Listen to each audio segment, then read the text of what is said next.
bienvenue chez Original Comics pour une nouvelle vidéo sur de la BD chez Glénat, pas du comics aujourd'hui, mais une BD qu'on attendait. Daryl Ouvremonde tome 2 est disponible en boutique. On va vous le présenter très vite fait. Si vous n'avez pas lu le tome 1, bien sûr, c'est toujours disponible. Daryl Ouvremonde, qu'est-ce que c'est? C'est une BD de Rémi Guérin et Christelle. Rémi Guérin, grand auteur francophone, que vous connaissez peut-être pour le manga J'ai un trou, si mon caméraman peut me le dire. City Hall, merci beaucoup. Donc c'est auteur de City Hall, grand manga français qui était publié chez Ankama.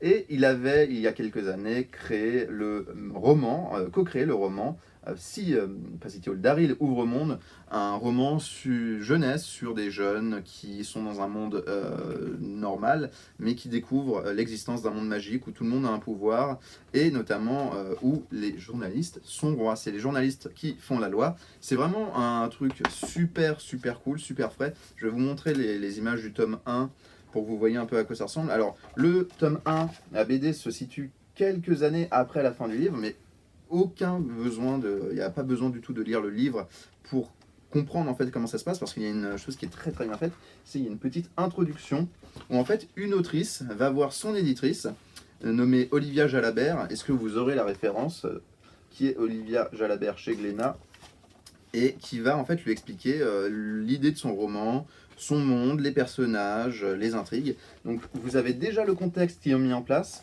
et vous pouvez vous lancer dans la BD très facilement. C'est très bien fait, c'est un univers légèrement steampunk, plein de magie.